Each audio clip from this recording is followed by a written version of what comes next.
სწორედ ახლა, ან წამს, სანამ ამ ვიდეოს უყურებთ, თქვენი სხეულის თითოეული უჯრედი შეიცავს წყალს, რომელიც შესაძლოა მილიარდობით წლის წინ იყო სხვა პლანეტის ზედაპირზე, ან მოგზაურობდა კომეტის კუდში, ან ცურავდა რომელიმე შორეული ვარსკვლავის გარშემო.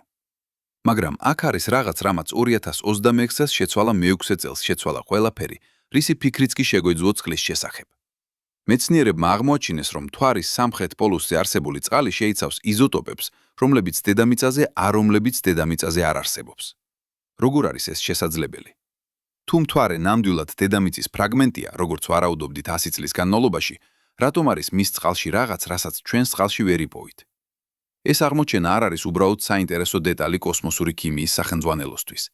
ეს ხსნის კარს ისეთი კითხვებისთვის, რომლებსაც კაცობრიობა 1000 წლეულების განმავლობაში ვეძებდით. საიდან მოვედით? როგორ გაჩნდა სიცოცხლე დედამიწაზე? ვართ თუ არა ერთადერთები ამ უსასრულობაში? მთვარე ყოველთვის იყო ჩვენი უახლოესი მეზობელი. მას 274,500 კილომეტრი შორს მოგზაურობს დედამიწის გარშემო. ეს იმდენად ახლოს არის, რომ აპოლოს ასტრონავტებმა მხოლოდ 3 დღეში მიაღწიეს მის ზედაპირს.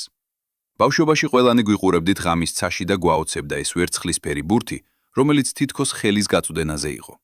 მაგრამ რამდენს ვიცით ჩვენ ნამდვილად ამ უძველესი თანამგზავრის შესახებ? პირველი 1969 წელს, როდესაც ნილ არმსტრონგმა პირველად დადგა ფეხი მთვარის მტვერზე, ჩვენ ვიფიქრეთ, რომ ყველაფერს ვიცოდით. მკვდარი სამყარო, უწყლო, უსიცოცხლო, სადაც არაფერი ხდება. მაგრამ თითოეული ახალი მისიით, თითოეული ახალი ანალიზით, მთვარე გვიჩვენებდა, რომ ჩვენ შეცდომაში ვიყავით. 2026 წელს ერთმა საერთაშორისო გუნდმა კოსმოსური სპექტრომეტრის გამოყენებით გაანალიზა მთვარის სამხრეთ პოლუსის კრატერებში ყინულის ნიმუშები. რასაც ისინი აღმოაჩინეს, გაცილებით უფრო უცნაურია, ვიდრე წყლის მხოლოდ არსებობა. ამ ყინულში არიან ისეთი ქიმიური ხელმოწერები, რომლებსაც დედამიწაზე ვერ სადიპოვით. კონკრეტულად იზოტოპები, რომლებიც წარმოიქმნებოდნენ მზის სისტემის სრულიად სხვა მხარეებში. ეს იგივეა თუ თქვენ სისხლში აღმოაჩენდნენ ელემენტებს, რომლებიც მხოლოდ მარსზე არსებობს. როგორ?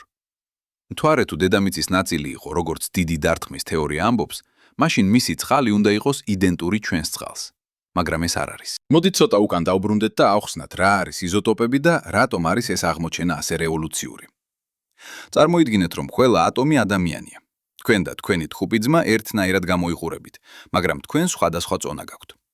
იზოტოპები ზუსტად ასეთი არიან. ერთი და იმავე ელემენტის ატომები, მაგრამ სხვადასხვა მასით. მაგალითად, წყალბადს აქვს ჩვეულებრივი ფორმა და მძიმე ფორმა, რომელსაც დეიტერიუმს უწოდებენ. თუ წყალი შეიცავს მეტ დეიტერიუმს ვიდრე ჩვეულებრივ, ეს გვეუბნება მის წარმოშობას. ეს არის როგორც თითის ანაბეჭდი მოლეკულებისთვის.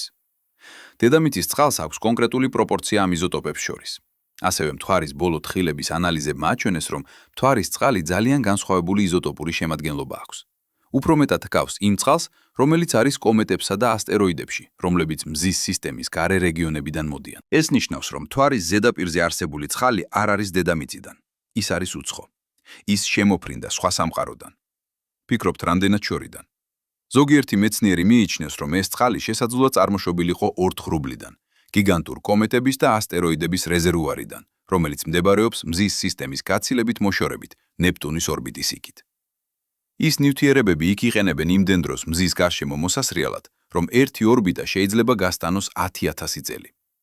ზოგიერთი კომეტა, რომელიც იქიდან გამოდის, შეიძლება შეიცავდეს ისეთ იზოტოპურ ხელმოწერებს, როგორიცაა აღმოჩენილი მთვარეზე. და აქ იწყება ნამდვილად საშიში ნაწილი.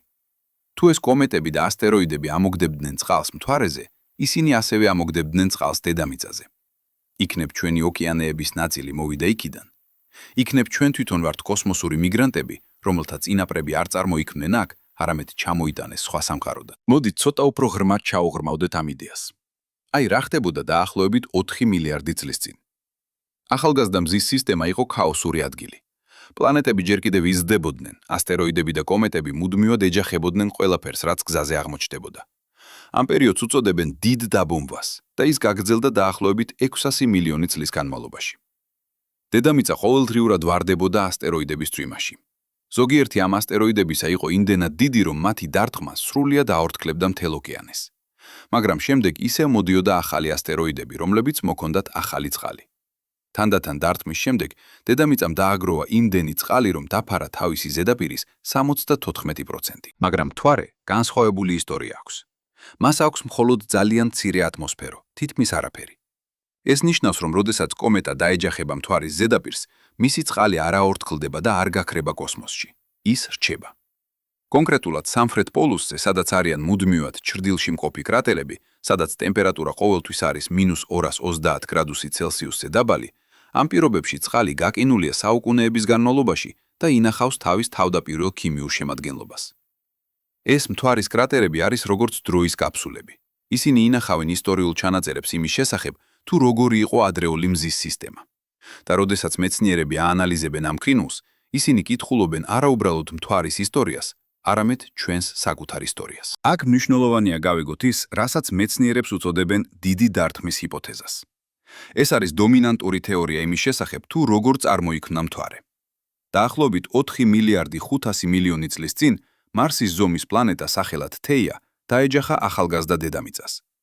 დარტყმა იყო იმდენად ძლიერი, რომ დედამიწის მთელი ზედაპირი გადნალავად. თეია მთლიანად განადგურდა. მაგრამ მისი ნაშთები და დედამიწის ამოგდებული ფრაგმენტები გაფანტულ იქნენ ორბიტაზე. ამ გრავიტაციულმა ნამსხვრევებმა თანდათან შექმნა ერთი დიდი სფერო, რომელსაც ჩვენ უწოდებთ მთვარეს. თუ ეს თეორია სწორია, მაშინ მთვარე უნდა შედგებოდეს იმავე მასალებისგან, რაც დედამიწა და თეია. მისი ქიმიური შემადგენლობა უნდა იყოს ძალიან მსგავსი ჩვენსა და უმეტეს შემთხვევაში ეს მართლაც ასეა. მთვარის ქანები, რომლებიც მოიტანეს აპოლოს მისიებმა, ითხოვდნენ დედამიწისას. მაგრამ ეხლა ჩვენ აღმოვაჩინეთ რაღაც, რაც არ ერგება ამ თეორიას. წყალი უცხო იზოტოპებით. ეს შეიძლება ნიშნავდეს ორ რამეს. პირველი ვარიანტი არის, რომ დიდი დარტყმის შემდეგ მილიარდობით წლების განმავლობაში კომეტებმა და ასტეროიდებმა დაამატეს მთვარეს ახალი მასალები, რომლებიც არ იყო დედამიწიდან.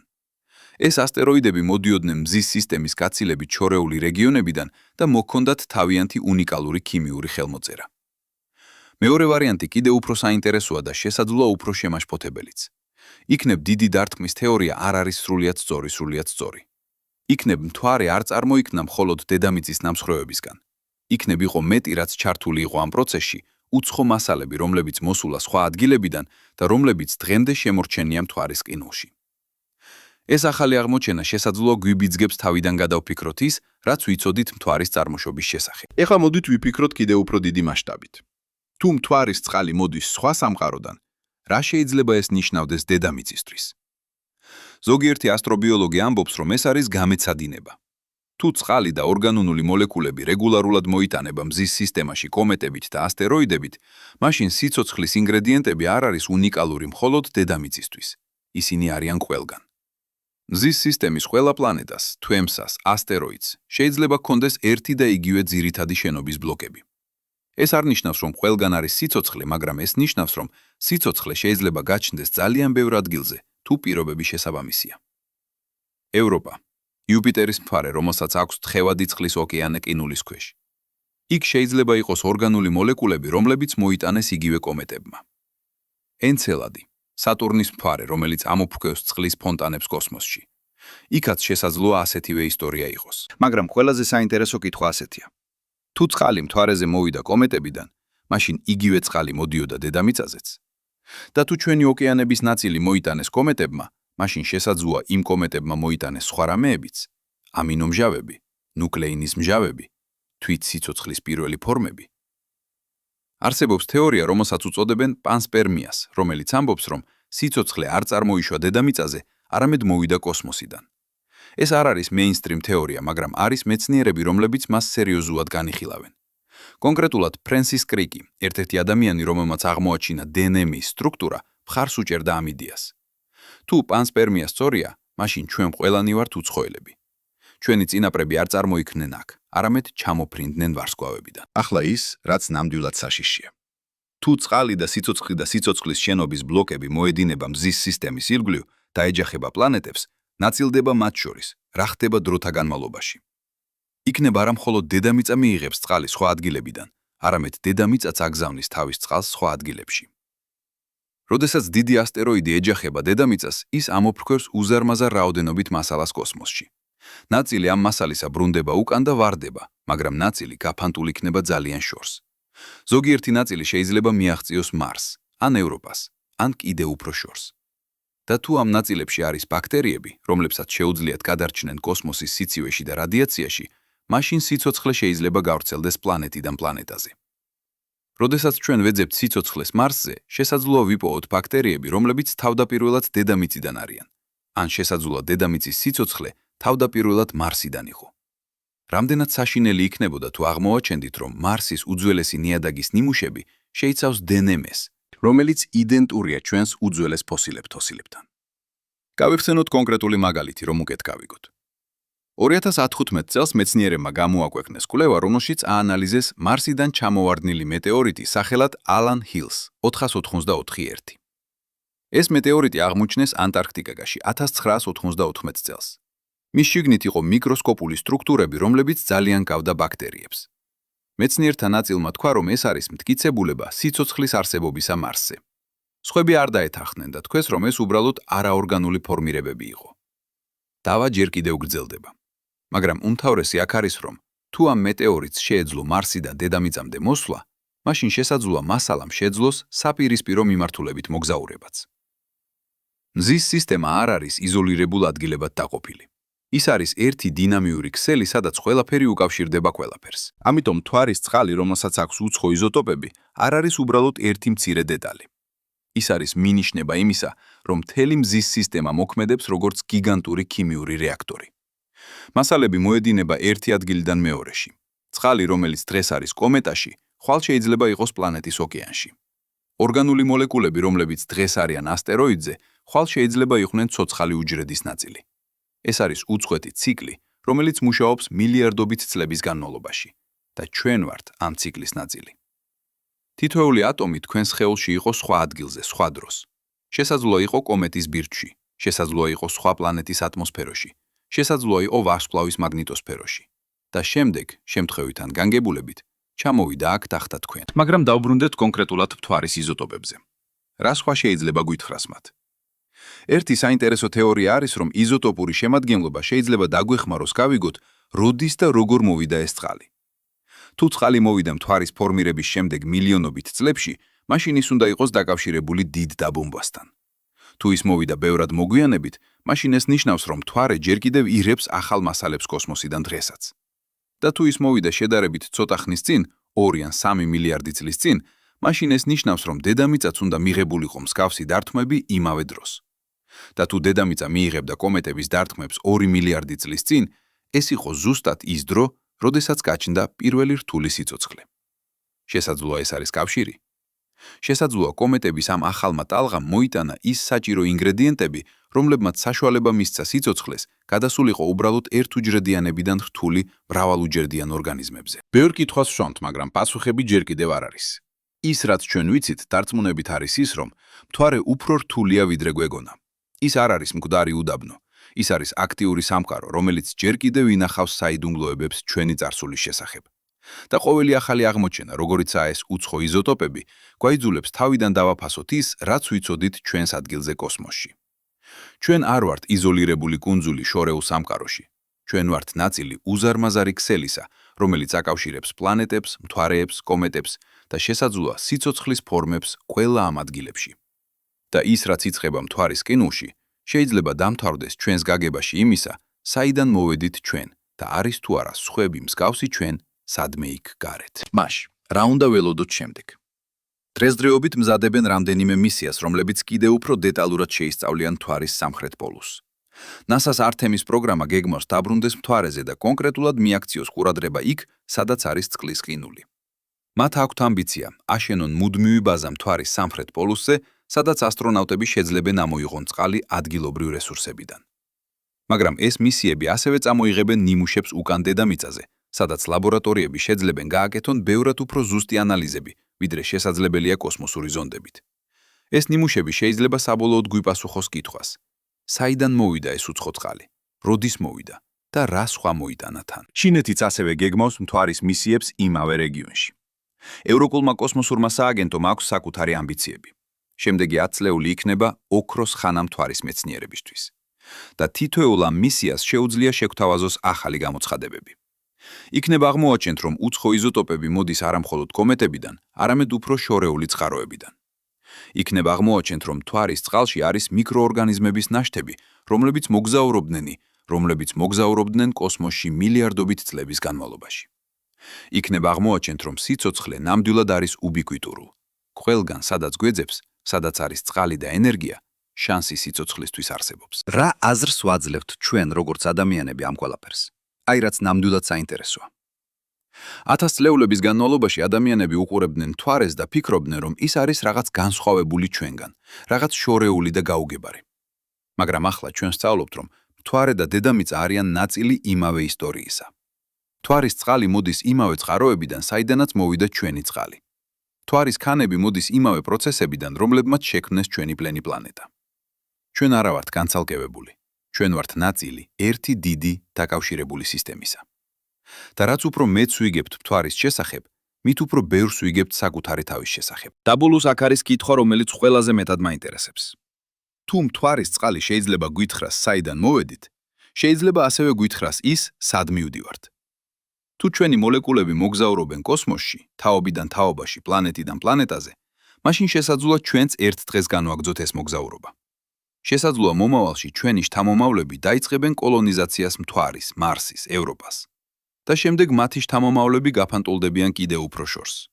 და ერთ დღეს შესაძლოა ჩვენი მოლეკულები აღწევენ სხვა ვარსკვლავურ სისტემებს, ზუსტად ისევე, როგორც უცხო მოლეკულები მოვიდნენ ჩვენთან. ჩვენ ვართ ნაწილი ერთი უსასრულო ციკლისა, სადაც ყველაფერი მუდმივად გადაადგილდება, იცვლება, ვრცელდება. და მთვარის უცხო წყალი არის პატარა შეხსენება ამ ციკლის შესახებ. ახლა რო ვიცით, რომ მთვარეზე არის უცხო წყალი, დროა უფრო ღრმად ჩაუღმავდეთ იმას, თუ როგორ მუშაობს ეს იზოტოპური ანალიზი და რატომ არის ის იმდენად მძლავრი ინსტრუმენტი წარსულის შესასწავლად. წარმოიდგინეთ, რომ თითოეული ატომი არის პატარა საათი, რომელიც ითიკ-თაკებს განსაზღვრის სიხშირით. თქვენ ვერ შეცვლით ამ სიხშირეს, ის განისაზღვრება ატომის ბირთვში არსებული პროტონებისა და ნეიტრონების რაოდენობით. წყალბადს აქვს ერთი პროტონი და ჩვეულებრივ არ აქვს ნეიტრონები, მაგრამ იშვიათად წყალბადს შეიძლება ჰქონდეს ერთი ნეიტრონი და მაშინ ის ხდება დეიტერიუმი. თუ წყალში მეტია დეიტერიუმი, ეს ნიშნავს, რომ ეს წყალი წარმოიქმნა ისეთ გარემოში, სადაც იყო მეტი ენერგია და უფრო მეტი რადიაცია. ასეთი გარემო შეიძლება იყოს მაგალითად ახლად გაჩენილი ვარსკვლავის მახლობლად, ან კომეტის ბირთვში, ან აფეთქებული სუპერნოვას ნამსხვრევებში. როდესაც მეცნიერები აანალიზებენ მთვარის კინოს, ისინი არ უბრალოდ ზომავენ, რამდენი წყალია. ისინი ზომავენ, რა ტიპის წყალია. ისინი იყენებენ მასის სპექტრომეტრებს, ინსტრუმენტებს, რომლებსაც შეუძლიათ განასხვაონ ატომები მათი წონით. თითოეული წყლის მოლეკულა შედგება ორი წყალბადისა და ერთი ჟანგბადისგან, მაგრამ ზოგიერთ მოლეკულას აქვს ჩვეულებრივი წყალბადი, ზოგს დეიტერიუმი. ზოგიერთ ჟანგბადს აქვს 18 ნეიტრონი, ზოგს 17. ეს პატარა განსხვავებები ქმნიან უნიკალურ ხელმოწერას. და ამ ხელმოწერების შედარებით მეცნიერებს შეუძლიათ გაარკვიონ, საიდან მოვიდა წყალი. დედამიწის ოკეანებს აქვს ერთი ხელმოწერა. მზის სისტემის გარეთ მყოფ კომეტებს აქვთ სხვა, ასტეროიდებს კიდევ სხვა. და როდესაც მთვარის წყლის ხელმოწერა ემთხვევა კომეტების ხელმოწერას, ეს არის მტკიცება, რომ ეს წყალი მოვიდა იქიდან. მაგრამ აქ ერთი საინტერესო თავსატეხია. თუ კომეტები მოიტანეს წყალს მთვარეზე, რატომ მხოლოდ სამხრეთ პოლუსზე პოულობთ მას? პასუხი მდებარეობს მთვარის რომელიმე უნიკალურ თვისებაში. მთვარის ღერძი თითქმის პერპენდიკულურია მის ორბიტალურ სიბრტყესთან. ეს ნიშნავს, რომ მთვარეზე არ არის სეზონები, როგორც დედამიწაზე. მზე ყოველთვის ასხივებს ეკვატორს, მაგრამ პოლუსები ძლივს რომ ირებენ რაიმე სინათლეს. კონკრეტულად სამხრეთ პოლუსზე არსებობს კრატერები, რომლებშიც მზის სხივები არასოდეს აღწევს. ამ კრატერებს უწოდებენ მუდმივად ჩრდილში მყოფ რეგიონებს. ტემპერატურა იქ არის -230 გრადუსი ცელსიუსი. იქ წყალი არ აორთქლდება. ის რჩება გაყინული მილიარდობით წლების განმავლობაში. ინახავს თავის თავდაპირველ შემაპირველ შემადგენლობას, როგორც დროის კაფსულა. წარმოიდგინეთ ეს სცენარი. 4 მილიარდი წლის წინ ახალგაზრდა მზის სისტემა სავსეა მიმოფრენილი ასტეროიდებით. ერთ-ერთი მათგანი შესაძლოა რამდენიმე კილომეტრის დიამეტრის ეჯახება მთვარის სამხრეთ პოლუსს. ეჯახება ხდება ისეთი სიძლიერით, რომ ქმნის ახალ კრატერს. მაგრამ ასტეროიდი თან მოაქვს წყალი, რომელიც გაკინულია მის შიგნით. დარტყმის დროს ნაწილი ამ წყლის აორთქლდება და გაფანტულ იქნება, მაგრამ ნაწილი ეცემა კრატერის ყველაზე ღრმა ნაწილებში, სადაც არასოდეს აღწევს მზის სინათლე. იქ ის გაკინული რჩება. შემდეგ მოდის კიდევ ერთი დარტყმა და კიდევ ერთი. მილიონობით წლის განმავლობაში ეს კრატერები იუსება უფრო და უფრო მეტი ყინულით. თითოეული ფენა შენახავს ინფორმაციას თავის დროის შესახებ. ახლა, როდესაც ჩვენ სწავლობთ ამ კინოს, ჩვენ კითხულობთ ამ ფენებს როგორც წიგნის გვერდებს, რომლებიც მოგითხრობენ ისტორიას მზის სისტემის ადრეული ჯანდაბის შესახებ. მაგრამ რატო უნდა გვაინტერესებდეს ეს ისტორია? რადგან ზუსტად იმავე დროს, როდესაც კომეტები ებრძოდნენ მთვარეს, ისინი ასევე ებრძოდნენ დედამიწას. და შესაძლოა, ზუსტად ეს კომეტების დარტყმები მოიტანეს არა მხოლოდ წყალს, არამედ სიცოცხლის საფუძვლებს. მოდით განვიხილოთ ერთი კონკრეტული კვლევა. 2019 წელს იაპონიის ტოჰოკუს უნივერსიტეტის მკვლევარებმა გამოაქვეყნეს სტატია, რომელშიც აანალიზეს ამინომჟავები, რომლებიც აღმოჩნეს ასტეროიდ რიუგუს ნიმუშებში. რიუგუ არის ასტეროიდი, რომელიც იაპონურმა ზონდმა ჰაიაბუსა 2-მა ეწვია და მოიტანა ნიმუშები უკან დედამიწაზე.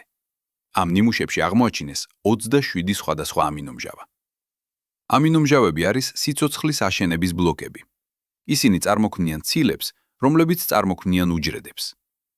აღმოჩენა იმისა, რომ ამინომჟავები არსებობს ასტეროიდებში, ნიშნავს, რომ სიცოცხლის ინგრედიენტები არ არის უნიკალური მხოლოდ დედამიწისთვის.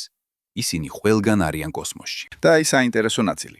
თუ ასტეროიდები შეიცავენ ამინომჟავებს და თუ ამ ასტეროიდებმა დაარტყეს დედამიწას 4 მილიარდი წლის წინ, მაშინ შესაძლოა სწორედ ისინი მოიტანეს პირველი ორგანული მოლეკულები, რომლებმაც საშუალება მისცა სიცოცხლეს გაჩნდეს. ეს არ ნიშნავს, რომ სიცოცხლე არ შეიძლებოდა წარმოშობილიყო დედამიწაზე დამოუკიდებლად, მაგრამ ეს ნიშნავს, რომ კოსმოსმა შესაძლოა მოგცა დაწყება, დაჩქარება. ასტეროიდები და კომეტები იყვნენ როგორც თესლები, რომლებიც დაითესეს მთელ მზის სისტემაში. და სადაც პირობები იყო შესაფერისი, როგორიც იყო დედამიწაზე თხევადი წყლით და სტაბილური კლიმატით, ეს თესლები აღმოცენდა. მაგრამ მოდით გადავხედოთ სკეპტიკურ პოზიციას, რადგან ეს მნიშვნელოვანია. ვიცი, რიზეც ფიქრობთ ახლა. ეს ყველაფერი ჟღერს როგორც სპეკულაცია, როგორ შეგიძლიათ იყოთ დარწმუნებული. და თქვენ მართალი ბრძანდებით, რომ სკეპტიკური იყოთ. მეცნიერება სწორედ სკეპტიციზმზე აშენებულია. ყოველი დაცული უნდა იყოს მტკიცებულებებით. მაშ, რა არის კონკრეტული მტკიცებულებები? პირველი, იზოტოპური ანალიზი, რომელიც მათემატიკურია და განმეორებადი. თითოეული ლაბორატორია, რომელიც ამოწმებს იმავე ნიმუშებს, იღებს იმავე შედეგებს. ავე შედეგებს. მეორე, აღმოჩენა ორგანული მოლეკულებისა ასტეროიდებში, რომლებიც აღარ არის თეორია, ეს არის ფაქტი. ჩვენ გვაქვს ეს მოლეკულები ლაბორატორიებში, შეგვიძლია მათი შესწავლა. მესამე, კომპიუტერული სიმულაციები ადრეული მზის სისტემისა, რომლებიც აჩვენებენ, რომ კომეტებისა და ასტეროიდების დარტყმები იყო არა გამონაკლისი, არამედ რეგულარული მოვლენა. მაგრამ აქვს თუ არა ამ თეორიას სუსტი ადგილები? დიახ, აქვს. ერთი მთავარი საკითხია დროის ჩარჩო. ჩვენ არ ვიცით ზუსტად, როდის მოვიდა უცხო წყალი მთვარეზე. შეიძლება ეს მოხდა დიდი დარტყმის მაშინვე შემდეგ, ან შეიძლება მილიარდი წლის შემდეგ. ეს განსხვავება მნიშვნელოვანია, რადგან თუ წყალი მოვიდა გვიან, ეს ნიშნავს, რომ კომეტების დარტყმები გაგრძელდა ბევრად უფრო დიდ ხანს, ვიდრე ვფიქრობდით. მეორე პრობლემა არის, რომ ჩვენ არ გვაქვს საკმარისი ნიმუშები. აპოლოს მისიებმა მოიტანეს მთვარის ქანები, მაგრამ არც ერთი მათგანი არ იყო სამხრეთ პოლუსიდან, სადაც არის ყინული. ყველა ნიმუში იყო ეკვატორიდან ან შუა განედებიდან. ამიტომ ყველაფერი, რასაც ამბობთ სამხრეთ პოლუსის ყინულის შესახებ, დაფუძნებულია დისტანციურ გაზომვებზე სპექტრომეტრებით, რომლებიც ორბიტაზე იმყოფებოდნენ. ეს არის კარგი მეთოდი, მაგრამ არ არის იდეალური. საჭიროა რეალური ნიმუშები უკან მოტანა დედამიწაზე ლაბორატორიული ანალიზისთვის. სწორედ ამიტომ არის ასე მნიშვნელოვანი მომავალი მისიები. NASA-ს ართემის პროგრამა სწორედ ამ მიზნის მისაღწევად იქნება. პირველი ართემის მისია, რომელიც უკვე განხორციელდა 2022 წელს, იყო უპილოტო ფრენა მთვარის გარშემო, ტესტირება ახალი რაკეტებისა და კაფსულისა. მომავალი მისია, რომელიც გეგმილია რამდენიმე წლის განმავლობაში, უნდა წაიყვანოს ასტრონავტები მთვარის ორბიტაზე, მაგრამ არ დაეშვება. და შემდეგ, ართემის 3 გეგმოს რეალურად დაეშვას სამხრეთ პოლუსზე და დაიწყოს რეალური ძიება წყლის ყინულისთვის. ეს იქნება პირველად ადამიანების ისტორიაში, როდესაც ადამიანები დადგებიან მთვარის პოლუსზე და ხელით შეაგროვებენ ნიმუშებს იმ რეგიონიდან. და რა შეიძლება იპოვონ? იქნება მხოლოდ წყალი უცხო იზოტოპებით, რაც უკვე იქნება დიდი აღმოჩენა. მაგრამ იქნება მეტი. იქნება ორგანული მოლეკულები, რომლებიც შემონახულია ყინულში მილიარდობით წლების განმავლობაში. იქნება ამინომჟავები, ან თუნდაც ნუკლეინის მჟავები, DNM-ისა და RNM-ის წინამორბედები. თუ იპოვით ასეთ რამეს, ეს შეცვლის ყველაფერს. ეს იქნება პირდაპირ მტკიცებულება, რომ სიცოცხლის ინგრედიენტები არა მხოლოდ ყველგან არიან კოსმოსში, არამედ მუდმივად მოგზაურობენ პლანეტიდან პლანეტაზე. და თუ ეს ასეა, მაშინ სიცოცხლე შესაძლოა არ არის იშვიათი მოვლენა. შესაძლოა ის არის გარდაუვალობა, რაღაც რაც ხდება ყველგან სადაც შეხვედრიან წყალი, ენერგია და დრო. მაშ, გაქვთ თუ არა რაიმე საფუძველი, ჩვენ ვიფიქროთ, რომ სიცოცხლე შეიძლება იყოს სხვა ადგილებში მზის სისტემაში. დიახ არის. მოდით ვისაუბროთ ევროპაზე, იუპიტერის ერთ-ერთ მთვარეზე. ევროპა არის ერთ-ერთი ყველაზე აღფრთოვანებელი ადგილი, სადაც მეცნიერები ეძებენ სიცოცხლეს. ზედაპირი დაფარულია ყინულით, რომლის სისქე შესაძლოა იყოს 10-დან 15 კილომეტრამდე. მაგრამ ამ ყინულის ქვეშ მეცნიერები მიიჩნევენ, რომ არის გიგანტური ოკეანე, თხევადი წყლის, რომლის სიღრმე შეიძლება იყოს 100 კილომეტრამდე. ეს ოკეანე ინახება თხევადი იუპიტერის გრავიტაციული ძალებით, რომლებიც ახურავენ ევროპას და ქმნიან შიდა სითბოს. და სადაც არის თხევადი წყალი და ენერგია, შეიძლება იყოს სიცოცხლე. 2019 წელს გალილეოს ზონდმა, რომელიც კვლევდა იუპიტერის სისტემას, აღმოაჩინა, რომ ევროპას აქვს ძალიან სუსტი მაგნიტური ველი. ეს მაგნიტური ველი შესაძლოა წარმოქმნილი ხო მოძრავი თხევადი წყლით, რომელიც შეიცავს მარილს. ეს იყო დამატებითი მტკიცებულება, რომ ოკეანე ნამდვილად არსებობს.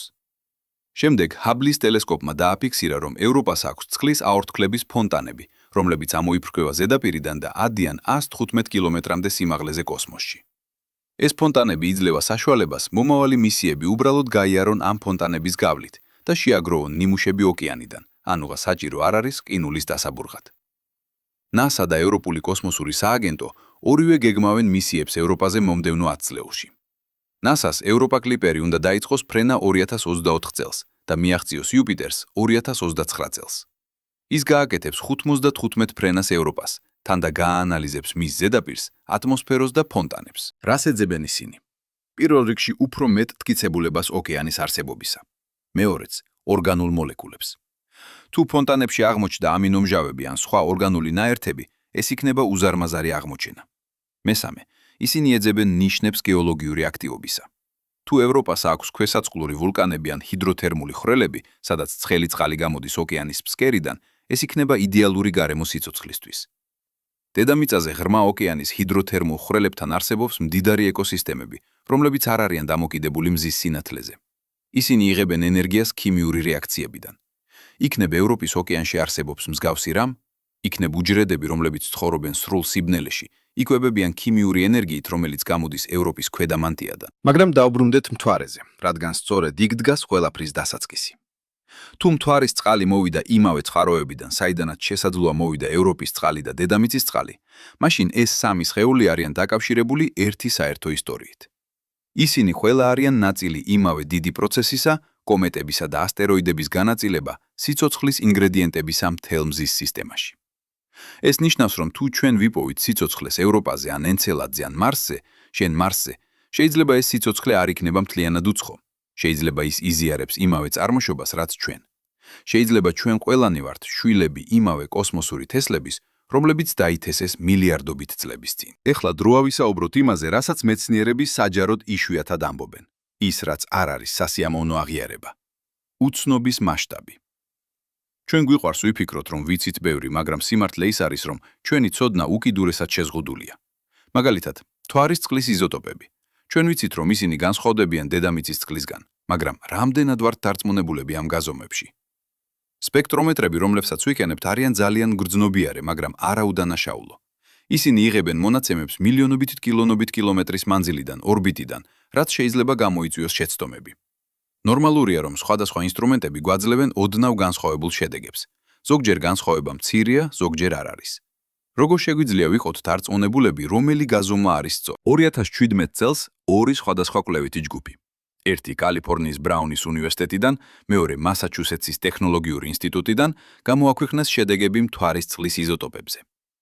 პირველმა ჯგუფმა თქვა, რომ იზოტოპური შემადგენლობა ძალიან გავს კომეტებს ორთის ღრუბლიდან. მეორემ ჯგუფმა თქვა, რომ ის უფრო გავს ასტეროიდებს შიდა მზის სისტემიდან. როგორ შეიძლება ორივე იყოს მართალი? პასუხი არის, რომ ორივე იყენებდა სხვადასხვა მეთოდოლოგიას და სხვადასხვა მონაცემთან ნაკრებებს. ეს არის მეცნიერების გამოწვევა. შედეგები დამოკიდებულია იმაზე, როგორ აკეთებთ ექსპერიმენტს. და სანამ არ მივიღებთ რეალურ ნიმუშებს უკან დედამიწაზე და არ გავაკეთებთ ანალიზი კონტროლირებად ლაბორატორიულ პირობებში, ჩვენ ვერ ვიქნებით 100%-ით დარწმუნებულები. ეს არ ნიშნავს, რომ მეცნიერებმა იტყუება ან არ იციან, რასაც აკეთებენ. ეს მხოლოდ ნიშნავს, რომ მეცნიერება არის პროცესი, არა დასრულებული პროდუქტი.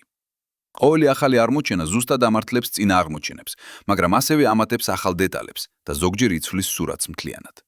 ასე რომ, როდესაც გესმით მეცნიერებმა აღმოაჩინეს, ეს არ ნიშნავს, ეს არის საბოლოო სიმართლე და აღარასოდეს შეიცვლება. ეს ნიშნავს, ჩვენ ამჟამად ვფიქრობთ, რომ ეს არის ასე, მონაცემების საფუძველზე, რომელიც გვაქვს, მაგრამ ჩვენ გავაგრძელებთ ტესტირებას. ეხლა კიდევ ერთი საინტერესო ფაქტორი, რომელზეც იშვიათად საუბრობენ, დაფინანსება. მთვარის კვლევა ძვირია, ძალიან ძვირი. აპოლოს პროგრამა, რომელიც ჩატარდა 1975-დან 1972 წელამდე, დაჯდა დაახლოებით 26 მილიარდი დოლარი იმდროინდელ ღირებულებაში. დღევანდელ ფულში ეს იქნება დაახლოებით 100-176 მილიარდი დოლარი. ართემის პროგრამა, რომელიც ახლა ხორციელდება, გეგმავს დახარჯოს 89 მილიარდი დოლარი პირველი ასტრონავტების მთვარეზე დასაშვებად. ეს არის უზარმაზარი თანხა. და კითხვა, რომელსაც პოლიტიკოსები და საზოგადოება ყოველთვის ვსვამთ არის, ღირს თუ არა ეს? რატო უნდა დავახარჯოთ მილიარდობით დოლარი მთვარის სწავლაზე, როდესაც დედამიწაზე არის ამდენი პრობლემა, სიღარიბე, ავადმყოფობები, კლიმატის ცვლილება? ეს არის ვალიდური კითხვა და არ აქვს მარტივი პასუხი. მაგრამ ერთი პერსპექტივა ასეთია.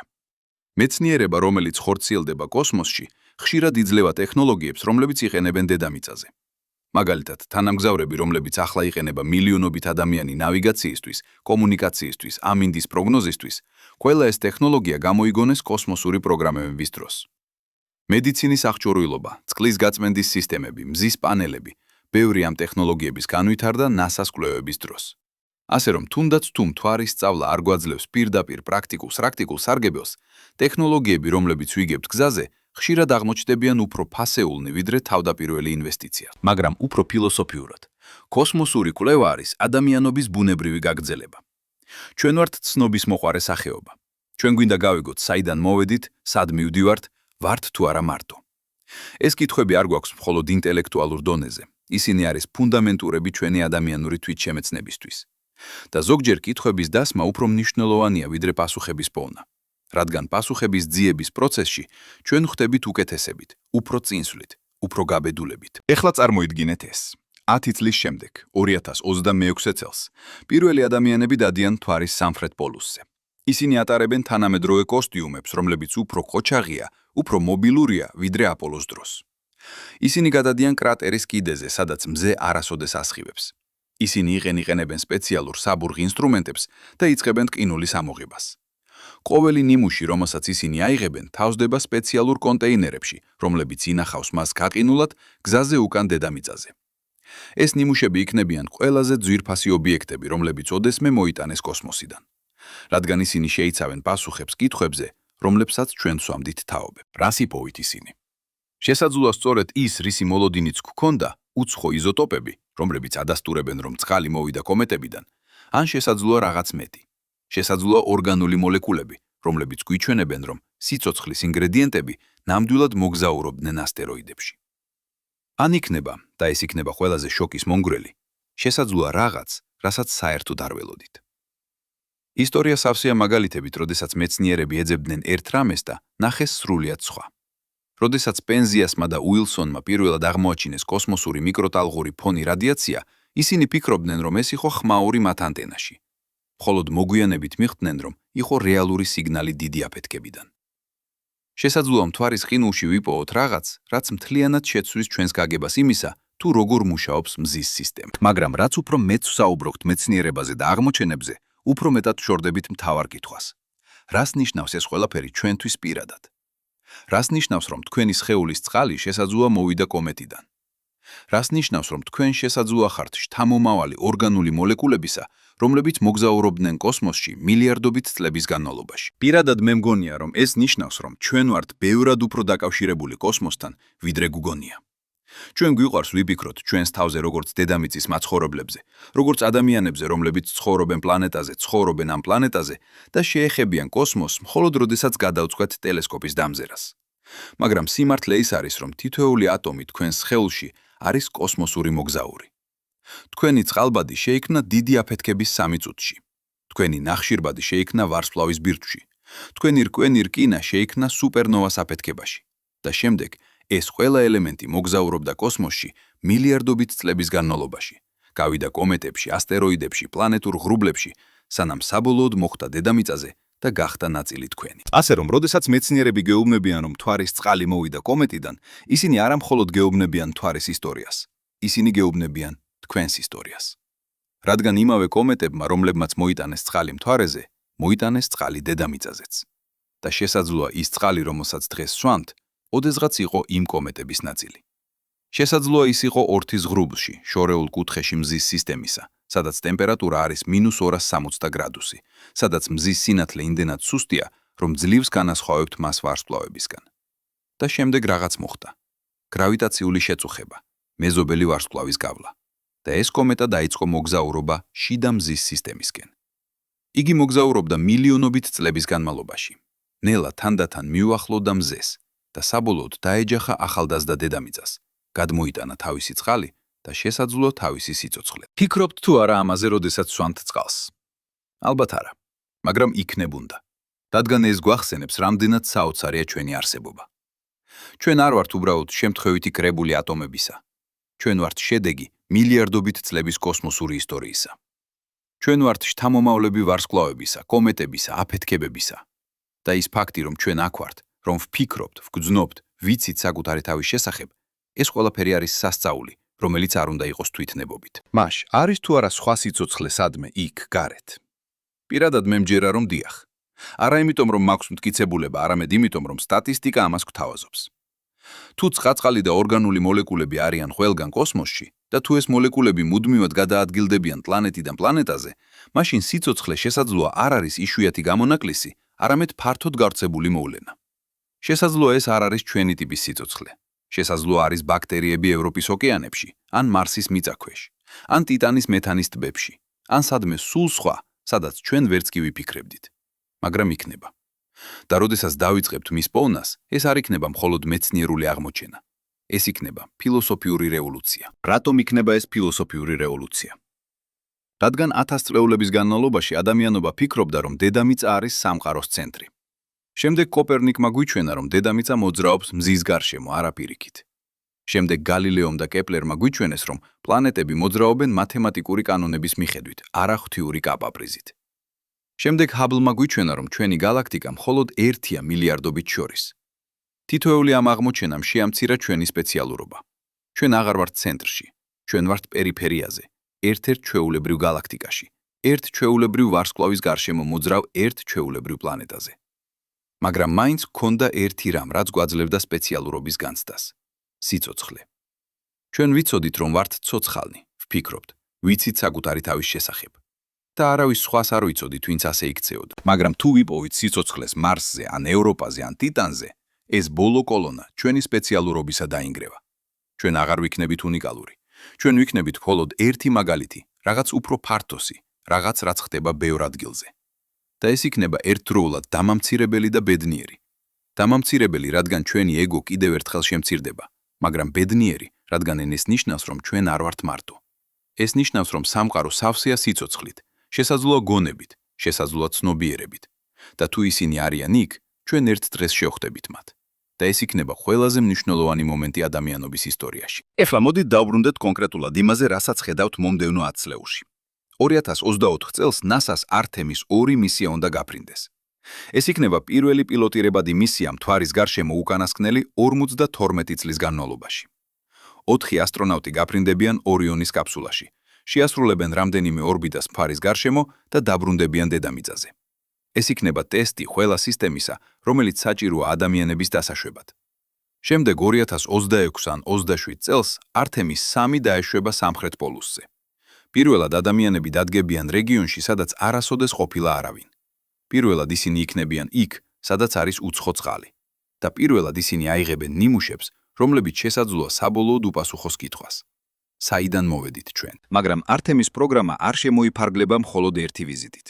გეგმა არის დაარსდეს მუდმივი ბაზა მთვარის სამხრეთ პოლუსზე. წარმოიდგინეთ, მცირე სადგური, სადაც ასტრონავტები ცხოვრობენ კვირების ან თუნდაც თვეების განმავლობაში.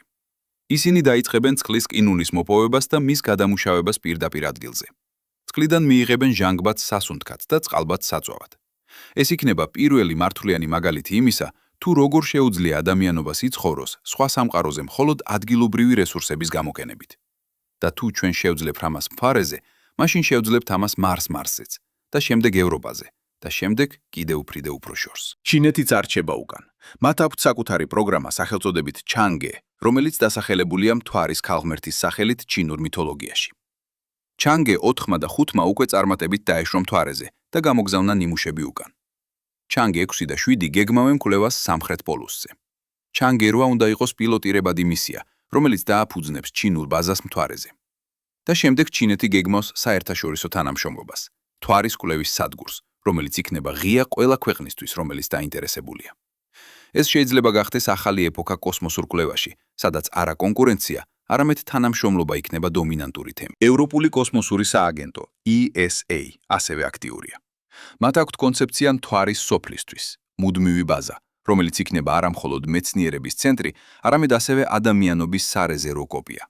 იდეა არის, რომ თუ დედამიწაზე რაიმე კატასტროფული მოხდება, ასტეროიდის დარტყმა, ბირთვული ომი, პანდემია, კლიმატის კოლაფსი, მაშინ მთვარეზე მცხოვრები ადამიანები გადარჩებიან და შეძლებენ ადამიანობის გაგრძელებას. ეს ჟრევს როგორც სამეცნიერო ფანტასტიკა, მაგრამ ალბათ არ არის სულ ისე გაუგებარი. ისტორიაში ბევრი ცივილიზაცია გაქრა პლანეტურ კატასტროფებში. დინოზავრები, რომლებიც დომინირებდნენ 175 მილიონი წლის განმავლობაში, გაქრნენ ერთი ასტეროიდის დარტყმით.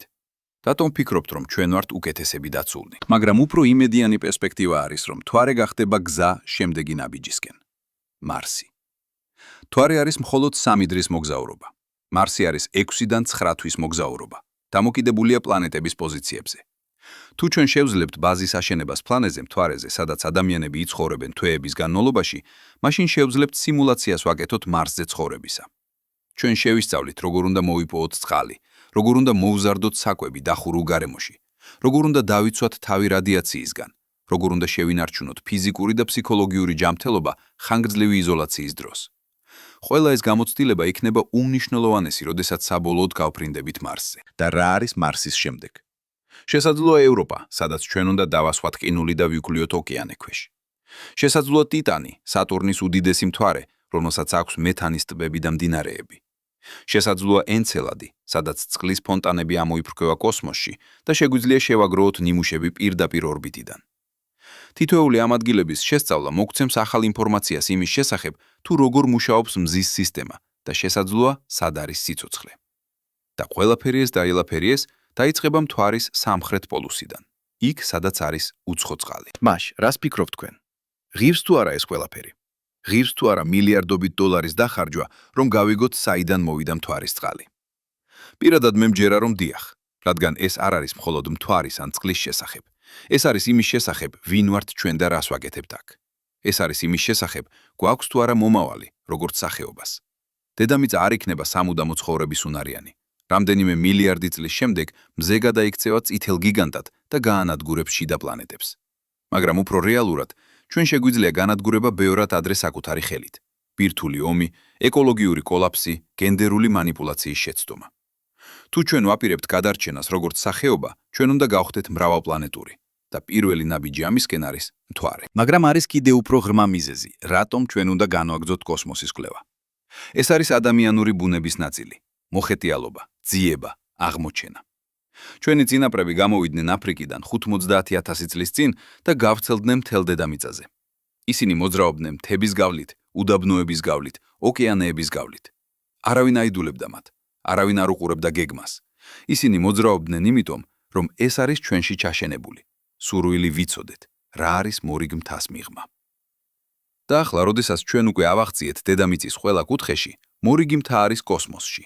და ჩვენ უნდა შევხედოთ, რა არის იქ მიღმა. აქვს თუ არა ამას რაიმე პრაქტიკული გამართლება. შესაძლოა არა ეხლა, მაგრამ ისტორია გვიჩვენებს, რომ თითოეული დიდი ექსპლორაციის ტალღა მოიტანდა ტექნოლოგიურ ნახტომს. ევროპელთა მოგზაურობამ ახალ სამყაროში მოიტანა ნავიგაციის, კარტოგრაფიის, საზღვაო ინჟინერიის წინსვლა. მე-19 საუკუნის ინდუსტრიულმა რევოლუციამ მოიტანა ორთქლის ძრავები, რკინიგზები, ტელეგრაფი. 21 საუკუნის კოსმოსურმა პროგრამამ მოიტანა თანამგზავრები, კომპიუტერები, ჯიპიგრაბი, GPS, მზის პანელები და უთვალავი სხვა ტექნოლოგიები, რომლებსაც დღეს ყოველდღიურად ვიყენებთ. რას მოიტანს მომავალი კოსმოსური კვლევა? ვერ ვიცით. მაგრამ შესაძლოა ახალი ენერგიის წყაროები, ახალი მასალები, ახალი სამედიცინო ტექნოლოგიები, ახალი გზები კომუნიკაციისა. და თუნდაც თუ მხოლოდ ერთი ამ ტექნოლოგიებისა გადაარჩენს მილიონობით ადამიანის სიცოცხლეს დედამიწაზე, ეს ღირს ყოველ დოლარს, რომელიც დავხარჯეთ. მაგრამ მოდით დავბრუნდეთ თქვენთან აქ, ეხლა. რას ნიშნავს ეს ყველაფერი თქვენი ცხოვრებისთვის? შესაძლოა თქვენ არ ხართ ასტრონავტი, შესაძლოა არასოდეს გაფრინდებით მთვარეზე, მაგრამ თქვენ მაინც ხართ ნაწილი ამ ისტორიისა. თითოეული ატომი თქვენს სხეულში არის მოწმე კოსმოსური ისტორიისა. თითოეული წყლის მოლეკულა, რომელსაც სვამთ, შესაძლოა ოდესღაც იყო კომეტაში, რომელიც მოგზაურობდა ორთის ღრუბში. თითოეული ნახშირბადი, რომელიც აგებს თქვენს უჯრედებს, შეიქმნა ვარსკვლავის შიგნით, რომელმაც აფეთქდა მილიარდობით წლის წინ. თქვენ არა ხართ განცალკევებული კოსმოსისგან, თქვენ ხართ კოსმოსი, სმოსი. თქვენ ხართ გზა, რომლითაც სამყარო გააცნობიერებს საკუთარ თავს. და ეს არ არის უბრალოდ პოეტური მეტაფორა, ეს არის ლიტერალური ფაქტი. თქვენი ტვინი, რომელიც ფიქრობს ამ სიტყვებზე ახლა, არის ორგანიზაცია ატომებისა, რომლებიც წარმოიქმნა სხვადასხვა ვარსკვლავებში. მოგზაურობდნენ კოსმოსში, შეხვდნენ ერთმანეთს დედამიწაზე და ორგანიზდნენ ისე რთულად, რომ ახლა შეუძლიათ თვითშემეცნება. ეს არის ყველაზე საოცარი რამ, რაც ჩვენ ვიცით სამყაროში, რომ მატერია შეიძლება გახდეს ცნობიერი, რომ ამ ატომები შეიძლება დაიწყონ ფიქრი საკუთარ თავზე, იკითხონ საიდან მოვიდნენ, დაიწყონ მოგზაურობა სხვა სამყაროებში, რომ შეიტყონ მეტი. და მთვარის უცხო წყალი არის მხოლოდ ერთი ნაწილი ამ მოზაიკაში. მაგრამ ეს მნიშვნელოვანი ნაწილია, რადგან ის გვახსენებს, რომ ჩვენ ჯერ კიდევ ბევრი არ ვიცით. ჩვენ ჯერ კიდევ ვარ კითხვების დასმის ეტაპზე, არა პასუხების მიცემაზე. საიდან მოვიდა ეს წყალი? როდის მოვიდა? რა სხვა მოიტანა თან? არის თუ არა სიცოცხლე სხვა ადგილებში? ხართ თუ არა ჩვენ მარტო? ეს კითხვები, რომლებიც ადამიანობას სვამდა 1000 წლეულების განმავლობაში, ახლა არის უფრო ახლოს პასუხებთან, ვიდრე ოდესმე. და როდესაც ჩვენ იპოვით ამ პასუხებს, ისინი შეცვლიან ყველაფერს. დასკვნის სახით, დაუბრუნდეთ იქ, საიდანაც დავიწყეთ. ახლა ამ წამს, სანამ ამ სიტყვებს კითხულობთ, თქვენ სხეულში მოძრაობს წყალი, რომელიც შესაძლოა მოგზაურობდა კოსმოსში მილიარდობით წლების განმავლობაში. ის შესაძლოა იყო ორთის ღრუბელში, შორეულ კუთხეში მზის სისტემისა, სადაც სიცივე იმდენად უკიდურესია, რომ ყველაფერი გაკინულია აბსოლუტურ ნულთან ახლოს. შემდეგ რაღაც შეაწუხა ამ კომეტას, აიძულა იგი დაეწყო მოგზაურობა შიდა სისტემისკენ. მოგზაურობა გაგრძელდა მილიონობით წლების განმავლობაში. კომეტა მოტრიალდა გრავიტაციული ტანგოსა იუპიტერთან, სატურნთან, ნეპტუნთან. და საბოლოოდ 4 მილიარდი წლის წინ ის დაეჯახა ახალგაზრდა დედამიწას. წყალი, რომელიც კომეტა მოიტანა, შერეოდა სხვა წყლის მოლეკულებთან, რომლებიც უკვე იყო აქ. ნელ-ნელა წარმოიქმნა ოკეანები, ნელ-ნელა წარმოიქმნა სიცოცხლე. და საბოლოოდ, მილიარდობით წლის შემდეგ, ის წყალი გახდა ნაწილი თქვენ. ეს არის თქვენი ისტორია. ეს არის ჩემი ისტორია. ეს არის ორია. ეს არის ჩვენ ყველას ისტორია. ჩვენ ვართ შვილები ვარსკვლავებისა, შთამომავლები კომეტებისა, მემკვიდრეები კოსმოსური ისტორიისა, რომელიც დაიწყო 14 მილიარდი წლის წინ დიდი აფეთქებით. და ახლა ჩვენ ვდგავართ ახალი ეპოქის ზღვარზე, სადაც ჩვენ შევძლებთ გადავაბიჯოთ თავისუფლად სხვა სამყაროებზე, ვიპოვოთ სიცოცხლე სადმე სხვა და შესაძლოა შევხვდეთ სხვა ცნობიერებას, რომელიც ასევე ეძებს პასუხებს იმავე კითხვებზე. ითხვებზე. მთვარის უცხო წყალი არის გასაღები ამ მომავლისკენ. ის არის მინიშნება, რომ ჩვენ ვართ ნაწილი რაღაც უფრო დიდისა. რომ ჩვენი სამსახური არ ამთავრდება დედამიწის ატმოსფეროს კიდეზე, რომ ვარსკვლავები, რომლებსაც ვხედავთ ღამე, არ არიან მხოლოდ დეკორაცია, არამედ დანიშნულებები, მიზნები, ადგილები, სადაც ჩვენი შთამომავლები ერთ დღეს იცხოვრებენ და იმუშავებენ. მას, შემდეგ ჯერზე, როდესაც უხურებთ მთვარეს ღამის ცაში, გაიხსენეთ ეს. ის ვერცხლისფერი ბურთი არ არის მკვდარი უდაბნო. ის არის დროის კაფსულა, რომელიც ინახავს საიდუმლოებებს ჩვენი წარსულის შესახებ. ის არის პირველი ნაბიჯი ჩვენს მომავალში და ის არის შეხსენება, რომ ჩვენ ყველანი, თქვენ, მე, ყველა ადამიანი დედამიწაზე ვართ კოსმოსური მოგზაურები. მოგზაურობა, რომელიც დაიწყო ვარსკვლავებში და გაგრძელდება იქამდე, სადაც წაგვიყვანს ჩვენი ცნობის მოყვარეობა და გამბედაობა. არის თუ არა სხვა სიცოცხლე იქ გარეთ? არის თუ არა ჩვენ პირველები? ბოლონი, თუ სადღაც შუაში მრავალი ცივილიზაციების ჯაჭვში? ამ კითხვებზე პასუხი მალე ვიცოდეთ, მაგრამ ერთი რამ დარწმუნებით ვიცით. ჩვენ აღარ დგავართ უმოქმედოდ, ჩვენ მივდივართ წინ. ჩვენ ვაგრძელებთ ძიებას და ერთ დღეს, შესაძლოა არც ისე შორეულ მომავალში, ვიცოდეთ სიმართლე. და ეს სიმართლე, რაც არ უნდა იყოს, შეცვლის ჩვენს გაგებას იმისა, ვინ ვართ და რას ვაკეთებთ აქ. ამიტომ კითხვა თქვენთვის არ არის, ჯდება თუ არა ეს ყველაფერი. კითხვა არის, მზად ხართ თუ არა თქვენ იცოდეთ პასუხი. ახლა, როდესაც ვიცით, რომ მთვარის წყალი მოვიდა კოსმოსიდან, დროა ვიფიქროთ უფრო ღრმად დროის თავად ბუნებაზე. წარმოიდგინეთ ეს. თქვენ დგახართ მთვარის სამხრეთ პოლუსზე, კრატერის კიდეზე, სადაც მზე არასოდეს ასხივებს. თქვენი ხელებში არის ყინულის ნიმუში, რომელიც ამოიღეთ სიღრმიდან. ეს ყინული იყო გაყინული 4 მილიარდი წლის განმავლობაში. 4 მილიარდი წელი. ეს რიცხვი იმდენად დიდია, რომ ჩვენი გონება უბრალოდ უარს ამბობს მის გააზრებაზე. მაგრამ მოდით ვცადოთ. თუ თქვენ გქონდეთ 1 წამი თითოეული წლისთვის დედამიწის ისტორიიდან, თქვენ იქნებოდით იქ, მთვარეზე, 134 წლის განმავლობაში. 134 წელი. ეს არის 6 თაობა. თუ თქვენ დაიწყებდით მთვლას 1-დან 4 მილიარდამდე და მიხვებოდით თითო რიცხვს წამში, არ გეყოფებოდა მთელი ცხოვრება. ეს დაგჭირდებოდა 134 წელი უწყვეტი დათვლა. და ყოველი ეს წამი წარმოადგენს 1 წელს, როდესაც რაღაც ხდებოდა. ვულკანები ამოფრქვევდნენ, ასტეროიდები ეცემოდნენ, კონტინენტები მოძრაობდნენ, სახეობები იბადებოდნენ და გადაშენდნენ. და ეს ყველაფერი იყო შენახული იმ ყინულში, რომელსაც თქვენ ჩხრეკთ თქვენს ხელებში. მაგრამ აი რაც ნამდვილად გასაოცარია. ის ყინული არ არის უბრალოდ გაკინული წყალი. ის არის დროის მანქანა. თითოეულ მოლეკულას შეუძლია მოგიყვეს ისტორია. წყალბადის ატომები იმ მოლეკულაში შეიქმნა დიდი აფეთქების პირველ 3 წუთში, 14 მილიარდი წლის წინ. ჟანგბადის ატომები შეიქმნა ვარსკვლავის ბირთვში, შესაძლოა 8 ან 10 მილიარდი წლის წინ.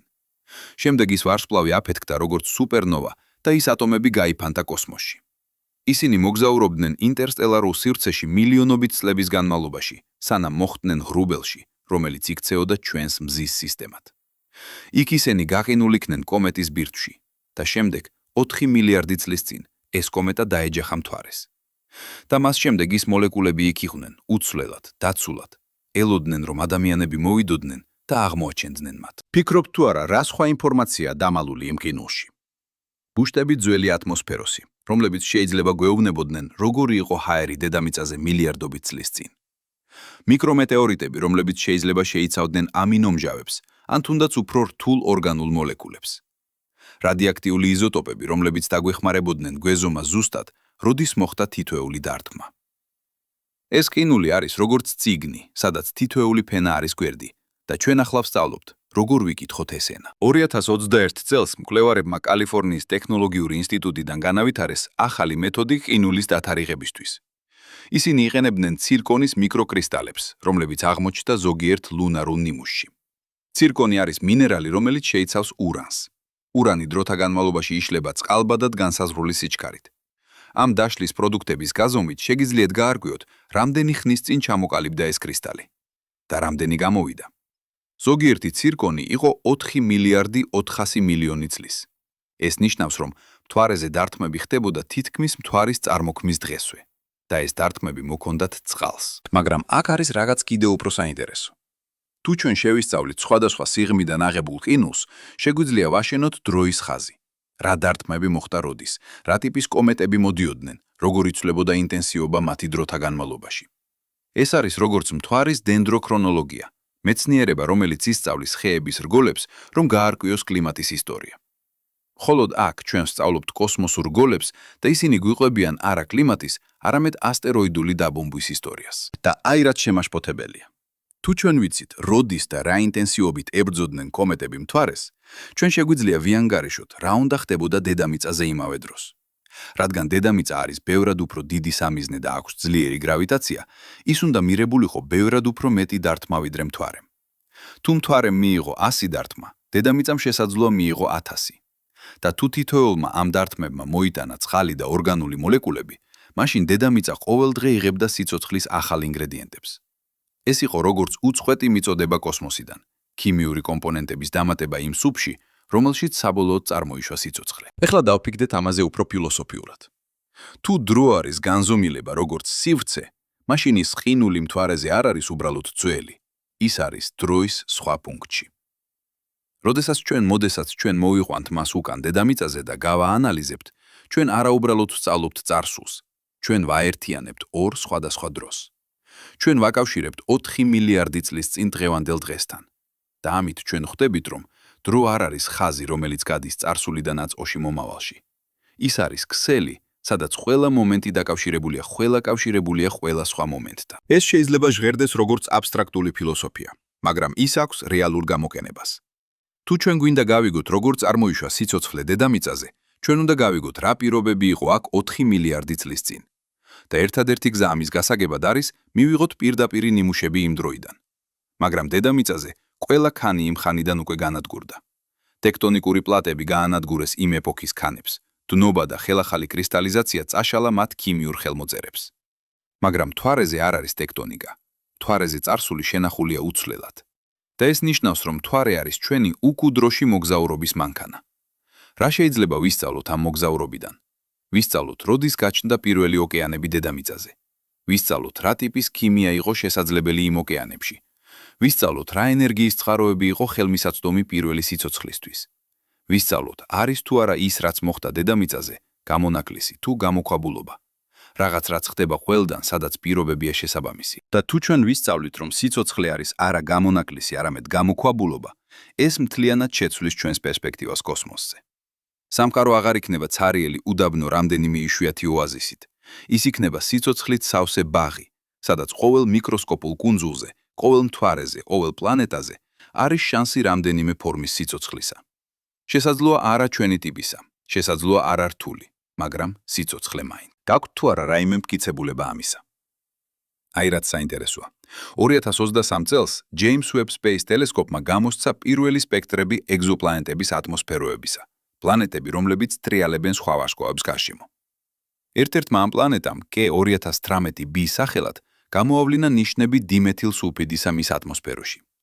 დიმეთილსულფიდი არის გაზი, რომელიც დედამიწაზე ძირითადად წარმოქმნილია მცენარეებისა და ფიტოპლანქტონის მიერ. ნაწილი მეცნიერების ამბობენ, რომ ეს შეიძლება იყოს ბიოსიგნატურა, ნიშანი სიცოცხლის არსებობისა იმ პლანეტაზე. სხვები ფრთხილები არიან და ამბობენ, რომ ჯერ კიდევ არის საჭირო მეტი მონაცემები. მაგრამ წარმოიდგინეთ ეს. K2-18b არის 134 სინათლის წლის მოშორებით დედამიწიდან. ეს ნიშნავს, რომ სინათლე, რომელიც ჩვენ ხედავთ მისგან, გამოვიდა იქიდან 134 წლის წინ, 1800 წელს. იმ დროს დედამიწაზე ჯერ არ იყო არც ტელესკოპი, არც მეცნიერება, არც ტექნოლოგია. და მაინც K2-18b-ზე, თუ ბიოსიგნატურა ნამდვილია, იყო სიცოცხლე, რომელიც წარმოქმნიდა ამ გაზს. ორი სამყარო, ორი შორეული პუნქტი კოსმოსში, სადაც ცნობიერება, ან სულ მცირე სიცოცხლე არსებობდა პარალელურად, არ იცოდა ერთმანეთის არსებობა. ახლა აქ არის კითხვა, რომელიც ყველაზე მეტად მაინტერესებს. თუ სიცოცხლე არსებობს K218b-ზე, საიდან მოვიდა? შესაძლოა წარმოიშვა იქ დამოუკიდებლად, ზუსტად ისევე როგორც დედამიწაზე. ან შესაძლოა მოვიდა იმავე ადგილიდან, საიდანაც ჩვენი სიცოცხლე, კომეტებიდან და ასტეროიდებიდან, რომლებიც მოგზაურობდნენ ინტერსტელარულ სივრცეში. თუ ეს მეორე ვარიანტი სწორია, მაშინ სიცოცხლე არ არის დამოკიდებული კონკრეტულ პლანეტაზე. ის არის პანდემია, რაღაც რაც ვრცელდება გალაქტიკაში, რომ ინფიცირებს პლანეტებს სიცოცხლით. ეს აღარ არის სამეცნიერო ფანტასტიკა. ეს არის სერიოზული სამეცნიერო ჰიპოთეზა, რომელსაც უწოდებენ გალაქტიკურ პანსპერმიას. იდეა არის, რომ მიკროორგანიზმები ან მათი სპორები შეიძლება გადარჩნენ კოსმოსური მოგზაურობისას და გავრცელდნენ ვარსკვლავიდან ვარსკვლავზე. როგორ? მეტეორიტების საშუალებით. როდესაც დიდი ასტეროიდი ეჯახება პლანეტას, ის ამოფრქვევს უზარმაზარ რაოდენობით მასალას კოსმოსში. ზოგიერთი ამ მასალისა აღწევს იმდენ სიჩქარეს, რომ გაექცევა პლანეტის გრავიტაციას და დაიწყებს მოგზაურობას ინტერსტელარულ სივრცეში. ჩვენ ვიცით, რომ ეს ხდება, რადგან უკვე არ მოაჩინეთ მარსის მეტეორიტები დედამიწაზე, მაგრამ შეუძლიათ თუ არა მიკროორგანიზმებს გადარჩნენ ასეთ მოგზაურობას. ექსპერიმენტები საერთაშორისო კოსმოსურ სადგურზე აჩვენებენ, რომ დიახ, ბაქტერიების ზოგიერთ ტიპს შეუძლია გადარჩნეს კოსმოსურ პირობებში წლების განმავლობაში, ექსტრემალურ სიცივეში, ვაკუუმში, ინტენსიურ რადიაციაში. ისინი შედიან ძილის რეჟიმში, სადაც მათი მეტაბოლიზმი თითქმის სრულად ჩერდება. და როდესაც პირობები უკეთესდება, ისინი იღვიძებენ და იწყებენ გამრავლებას. თუ ეს მართლაც ასეა, მაშინ მთელი გალაქტიკა შეიძლება იყოს დაკავშირებული ბიოლოგიური ქსელით. სიცოცხლე, რომელიც იბადება ერთ პლანეტაზე, თანდათან ვრცელდება სხვა პლანეტებზე. და ის პლანეტები თავის მხრივ ავრცელებენ მას კიდევ უფრო შორს. გალაქტიკა ხდება როგორც ერთი გიგანტური ორგანიზმი, სადაც სიცოცხლე არის უჯრედები, რომლებიც გადაადგილდებიან და ვრცელდებიან. და აი რაც ნამდვილად შოკის მომგვრელია. თუ გალაქტიკური პანსპერმია სწორია, მაშინ ჩვენ შესაძლოა არ ვართ დედამიწის მოქალაქეები. ჩვენ ვართ გალაქტიკის მოქალაქეები. ჩვენი უძველესი წინაპრები შესაძლოა წარმოიშვნენ სხვა პლანეტაზე მილიარდობით წლის წინ და მოგზაურობდნენ მეტეორიტში, სანამ მოხვდნენ დედამიწაზე. და თუ ჩვენ მოვედით სხვა ადგილიდან, ეს ნიშნავს, რომ სადმე სხვა galaktikაში შეიძლება იყოს სიცოცხლე, რომელიც მოვიდა იმავე საწყისი წყაროდან. ჩვენ შეიძლება გვყავდეს კოსმოსური ნათესავები, რომლებსაც არასოდეს შევხედრივართ, მაგრამ რომლებთანაც ვზიარებთ იმავე ბიოლოგიურ წარმომავლობას. ფიქრობთ თუ არა, რა აზრს შეცვლიდა ეს ჩვენს აღქმაში? თუ დავწმუნდებოდით, რომ ჩვენ ვართ ნაწილი galактიკური სიცოცხლის ქსელისა, ეს მთლიანად შეცვლიდა ჩვენს მიდგომას კოსმოსური კვლევისკენ. ჩვენ აღარ ვეძებდით უცხო სიცოცხლეს. ჩვენ ვეძებდით ჩვენს ნათესავებს, ჩვენს კოსმოსურ ოჯახს. მაშ, როგორ ვამოწმებთ ამ ჰიპოთეზას? მთვარის უცხო წყალი შეიძლება იყოს გასავები. თუ ჩვენ ვიპოვით იმ წყალში ორგანულ მოლეკულებს, რომლებიც იდენტურია დედამიწის ორგანულ მოლეკულებს, ეს იქნება ძლიერი მტკიცებულება, რომ ისინი მოვიდნენ იმავე წყაროდან. მაგრამ თუ ჩვენ ვიპოვით ორგანულ მოლეკულებს, რომლებიც განსხვავდებიან, შეიძლება შეიცავენ სხვა ამინომჟავებს ან სხვა ნუკლეინის მჟავებს. ეს ნიშნავდა, რომ სიცოცხლის ქიმია არ არის უნივერსალური. სიცოცხლე შეიძლება გამოჩნდეს სხვადასხვა გზით, სხვადასხვა ადგილებში. ორივე შემთხვევაში ეს იქნება რევოლუციური. ან ჩვენ ვისწავლით, რომ ვართ ნაწილი galактიკური ოჯახისა, ან ვისწავლით, რომ სიცოცხლე არის იმდენად მრავალფეროვანი და მოქნილი, რომ შეუძლია წარმოქმნა ათასობით სხვადასხვა გზით. ორივე შემთხვევაში ჩვენი სამყარო ხდება ბევრად უფრო საინტერესო ადგილი. აქ არის ერთი კითხვა, რომელზეც მეცნიერები იშვიათად ფიქრობენ საჯაროდ, მაგრამ რომელიც ფუნდამენტურია. აქვს თუ არა წყალს მეხსიერება? არა მისტიკური მნიშვნელობით, რომელზეც ხურებენ ზოგიერთი ფსევდომეცნიერები, არამედ ფიზიკურ, ქიმიურ მნიშვნელობით. შეუძლია თუ არა წყლის მოლეკულას შეინახოს ინფორმაცია თავის წარსულზე? პასუხი, რომელიც ჩვენ ვიღებთ უახლესი კვლევებიდან, არის დიახ, მაგრამ არა ისე, როგორც ვფიქრობდით. წყალს აქვს უნიკალური თვისება. ის ქმნის წყალბადურ ბმებს მეზობელ მოლეკულებთან. ეს ბმები მუდმივად იშლებიან და ხელახლა იქნებიან და ახლოქნებიან დაახლოებით ტრილიონჯერ წამში. მაგრამ იმ დროს, სანამ ეს ბმები არსებობს, ისინი ქმნიან გარკვეულ სტრუქტურებს, გარკვეულ ორგანიზაციას. და ეს ორგანიზაცია დამოკიდებულია წყლის ისტორიაზე. რა ტემპერატურაში იყო, რა წნევაში, რა სხვა მოლეკულებთან შეხვდა. 2021 წელს იაპონელმა მკვლევარებმა ტოკიოს უნივერსიტეტიდან გამოაქვეყნეს კვლევა, სადაც აჩვენეს, რომ წყალი, რომელიც იყო გაკინული და შემდეგ გათბა, ინახავს მეხსიერებას თავის გაკინულ მდგომარეობაზე რამდენიმე მილიწამის განმავლობაში. ეს მეხსიერება არის წყალბადური ბმების სპეციფიკური კონფიგურაცია, რომელიც ნელა ირღვევა, რადგან წყალი ბრუნდება თავის ნორმალურ მდგომარეობაში. ეს ჟღერს როგორც მცირე დრო, მილიწამები, მაგრამ მოლეკულური მასშტაბით ეს არის უზარმაზარი პერიოდი. ახლა წარმოიდგინეთ წყალი, რომელიც იყო გაკინული არა ერთ დღეს, არამედ 4 მილიარდი წლის განმავლობაში. როდესაც ამ წყალს გათბე ახლა, რა მეხსიერება ექნება მას? თეორიულად მისი წყალბადური ბმების კონფიგურაცია უნდა შეიცავდეს ინფორმაციას პირობების შესახებ, რომელშიც ის გაკინული იქნა: ტემპერატურა, წნევა, არსებული იმპურიტიების ტიპები. და თუ ჩვენ შეგვიძლია ამ კონფიგურაციის წაკითხვა საკმარისად სწრაფად, სანამ ის ირღვევა, ჩვენ შეგვიძლია ვიპოვოთ ინფორმაცია პირდაპირ იმ მომენტიდან, როდესაც წყალი გაიყინა. ეს არ არის სრულიად თეორიული. 2023 წელს სვისრელმა მეცნიერებმა ETH ციურიხიდან დაიწყეს მუშაობა ახალ ტექნოლოგიაზე, რომელსაც უწოდებენ კრიოგენული მოლეკულიხსიერების სკანერი. იდეა არის გატინოს წყალი უკიდურესად სწრაფად, შემდეგ გაათბოს ის ისე უკიდურესად სწრაფად და იმ რამდენიმე ნანოწამში, სანამ მეხსიერება ირღვევა, გაასკანირო მთელი სტრუქტურა ულტრასწრაფი ლაზერული სპექტროსკოპიით. ეს ტექნოლოგია ჯერ კიდევ ექსპერიმენტულია, მაგრამ თუ ის გაუმჯობესდება, შეიძლება გამოყენებულ იქნას მთვარის ყინულზე. რას ვისწავლიდით? შესაძლოა დეტალებს იმ დარტყმის შესახებ, რომელმაც მოიტანა ეს წყალი. რა იყო კომეტის სიჩქარე, რა იყო მისი მასა, რა კუთხით ის დაეჯახა. შესაძლოა ინფორმაცია სხვა მოლეკულებზე, რომლებიც იყვნენ წყალთან ერთად, ორგანულ ნაერთებზე, მეთანზე, ამიაკზე. და შესაძლოა, ძალიან იშვიათად თუ ბედი გვეღიმება, ვიპოვოთ ნიშნები უფრო რთული სტრუქტურებისა, ისეთები, რომლებიც შეიძლება იყვნენ პროტობიოლოგიური. მაგრამ აქ არის რაღაც კიდევ უფრო ღრმა. თუ წყალს აქვს მეხსიერება და თუ ის წყალი არის ჩვენ სხეულებში, მაშინ ჩვენ ვატარებთ მეხსიერებებს, რომლებიც ბევრად უძველესია ვიდრე ჩვენი პირადი ცხოვრება.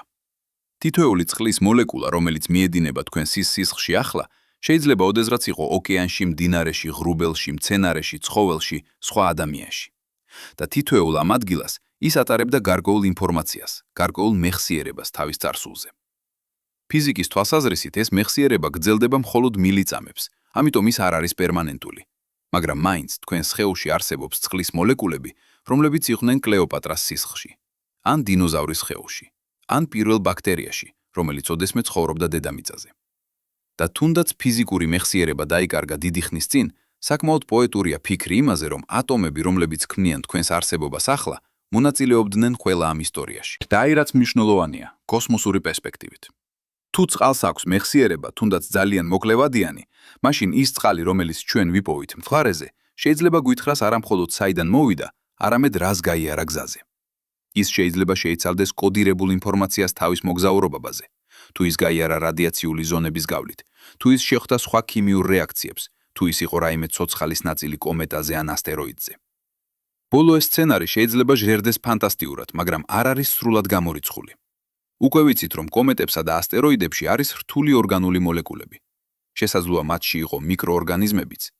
შესაძლოა ბაქტერიები, რომლებმაც იცხოვრეს კომეტის ბირთვში, იყენებდნენ იქ არსებულ წყალს. და თუ ის წყალი ახლა არის მხარეზე და ჩვენ მას ვაანალიზებთ, შევძლებთ თუ არა ვიპოვოთ ნიშნები იმ ძველი ცხოვრების მოქმედებისა. ეს არის ზედაპირზე სპეკულაცია, მაგრამ ეს არის სპეკულაცია, რომელიც დაფუძნებულია რეალურ მეცნიერებაზე. და თუ ჩვენ მივიღებთ ნიმუშებს მთვარიდან მომავალ 10 წლებში, ჩვენ შეძლებთ ამ ჰიპოთეზის ტესტირებას პირდაპირ. მაშ, აქვს თუ არა წყალს მეხსიერება? ფიზიკურ აზრით, დიახ, მოკლევადიანი. მისტიკურ აზრით, არა. ან სულ მცირე, ჩვენ არ გვაქვს მტკიცებულება. მაგრამ პოეტურ აზრით, აბსოლუტურად.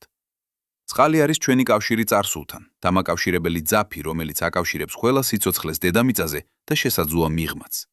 და თუ ჩვენ შევძლებთ ამ ძაფის წაკითხვას, ჩვენ შეგვიძლია ვიპოვოთ ისტორია სამყაროს არა თხრობით, არამედ პრამედ პირდაპირი ფიზიკური მტკიცებულებით. ახლა, როდესაც ჩვენ ვისაუბრეთ წარსულზე, როგორ მოვიდა წყალი, რას ნიშნავს ის ჩვენი წარმოშობისთვის, დროა ვიფიქროთ მომავალზე. რას უნდა აკეთებდეს ადამიანობა ამ ცოდნით? როგორ უნდა გამოვიყენოთ მთვარის რესურსები, მათ შორის ეს უცხო წყალი? პირველი და ყველაზე აშკარა გამოყენება არის სასმელი წყალი და სისხლი ასტრონავტებისთვის, მაგრამ ეს მხოლოდ დასაწყისია.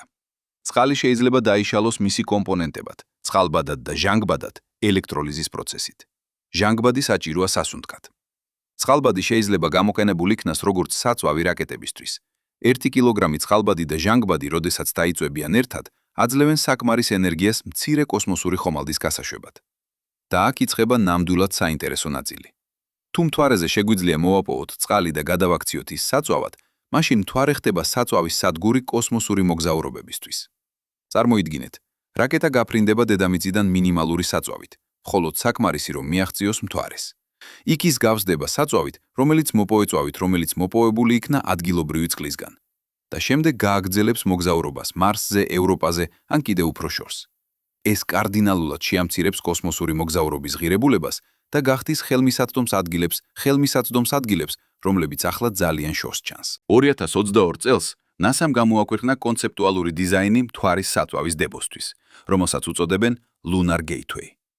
იდეა არის, რომ მცირე სადგური იქნება მთვარის ორბიტაზე, სადაც კოსმოსური ხომალდები შეძლებენ გაჩერდნენ, გავსდნენ საწვავით და პროვიზიით და გააგრძელონ მოგზაურობა. ეს საწვავი მოვა მთვარის ზედაპირიდან, სადაც რობოტული მაინერები მოიპოვებენ წყალს, დაამუშავებენ მას და გაგზავნიან ორბიტაზე. მთელი სისტემა იქნება ავტომატიზებული და იმუშავებს მზის ენერგიაზე. მაგრამ საწვავი არ არის ერთადერთი რამ, რასაც შეგვიძლია მივიღოთ წყლისგან. წყალი ასევე არის შესანიშნავი დამცავი რადიაციისგან. კოსმოსში გარეთ დედამიწის მაგნიტური ველისა, კოსმოსური რადიაცია არის ერთ-ერთი უდიდესი საფრთხე ასტრონავტებისთვის. წელიწადიწადიადი ექსპოზიცია ამ რადიაციას შეუძლია გამოიწვიოს კიბო და სხვა ჯანმრთელობის პრობლემები. მაგრამ წყალი ძალიან ეფექტურია რადიაციის შთანთქმაში. თუ ჩვენ აშენებთ ჰაბიტატებს მთვარეზე ან კოსმოსურ ხომალდებზე და გავაძლიერებთ მათ კედლებს წყლის ფენებით, ჩვენ შევძლებთ ასტრონავტების დაცვას. და აქ კიდევ უფრო სამომავლო იდეა. ჩვენ შეგვიძლია გამოვიყენოთ წყალი როგორც მასალა თვით კონსტრუქციებისთვის. ყინულის ბეტონი, ნარევი წყლის, მთვარის რეგოლითისა, მთვარის ნიადაგი და ზოგიერთი სპეციალური დანამატისა შეიძლება იყოს უკიდურესად ძლიერი სამშენებლო მასალა მთვარის პირობებში, სადაც ტემპერატურა ყოველთვის არის 0-ზე ქვემოთ. წარმოიდგინეთ კონსტრუქციები, რომლებიც შექმნილია არა ფოლადისა და ბეტონისგან, რაც უნდა მოიტანოს დედამიწიდან ძალიან ძვირი ხარჯით, არამედ იმ რესურსებით, რომლებიც უკვე არის მთვარეზე. დარწმუნებული ვარ, ფიქრობთ, ეს ყველაფერი ძალიან ლამაზია, მაგრამ როდის? და პასუხი შეიძლება გააოცოთ. NASA-ს Artemis პროგრამა გეგმავს პირველ პილოტირებად დაშვებას მთვარეზე 2027 წელს. ჩინეთის მთვარის პროგრამა გეგმავს თავისი პირველ პილოტირებად მისიას 2029 ან 30 წელს. ეს არის არაშორეული მომავალი. ეს არის 5 წლის განმავლობაში. ადამიანები, რომლებიც ახლა კითხულობენ ამ სიტყვებს, ცოცხალნი იქნებიან იმ დროს, როდესაც ადამიანები ისევ დაიწყებენ სიარულს მთვარე. და შემდეგი 10 წლის განმავლობაში ეს მისიები გახდება უფრო და უფრო რეგულარული. 2034 წლისთვის, თუ ყველაფერი წავა გეგმის მიხედვით, მთვარეზე უკვე იქნება მუდმივი ადამიანური ყოფნა. ეს იქნება პირველად კაცობრიობის ისტორიაში, როდესაც ჩვენ გვყავს ადამიანები, რომლებიც ცხოვრობენ სრულ განსხვავებულ სამყაროზე პერმანენტულად. როგორ შეეგუება ისინი ამ ახალ გარემოს? გრავიტაცია მთვარეზე არის მხოლოდ 16% დედამიწის გრავიტაციისა. ეს ნიშნავს, რომ ადამიანები, რომლებიც დიდხანს იცხოვრებენ მთვარეზე, დაიწყებენ ადაპტაციას. მათი ძვლები შესაძლოა გახდეს უფრო სუსტები, მათი კუნთები შესაძლოა დაკარგონ მასას. მაგრამ ასევე ისინი შესაძლოა განვითარდნენ ახალი შესაძლებლობები, ნახტომი უფრო მაღლა, ტვირთების აწევა უფრო მსუბუქად. და თუ ბავშვები დაიბადებიან მთვარეზე, რაც შესაძლოა მოხდება მომავალ თაობებში, ისინი იქნებიან პირველი ადამიანები, რომლებიც არასოდეს გამოუცდიათ დედამიწის სრული გრავიტაცია. ისინი იქნებიან ახალი ტიპის ადამიანები, Homo lunaris. ეს ჟღერს როგორც სამეცნიერო ფანტასტიკა, მაგრამ ეს არის ლოგიკური შედეგი იმისა, რასაც ჩვენ აკეთებთ. როდესაც ადამიანობა გავრცელდება სხვა სამყაროებზე, ჩვენ გავყოფთ სხვადასხვა პოპულაციებად, თითოეული მოერგებული თავისი გარემოს. მილიონობით წლების განმავლობაში, თუ ჩვენ გადავრჩებით იმდენ ხანს, შესაძლოა გამოჩნდნენ სრულიად სხვადასხვა სახეობები ადამიანებისა. მარსიანელები, რომლებთაც ექნებათ უფრო დიდი ფილტვები დაბალი ატმოსფერული წნევისთვის. ევროპელები, რომლებიც ადაპტირებულნი იქნებიან ცხოვრებისთვის მაღალი რადიაციის ქვეშ. ტიტანელები, რომლებსაც შეეძლებათ ცხოვრება მეთანის ატმოსფეროში.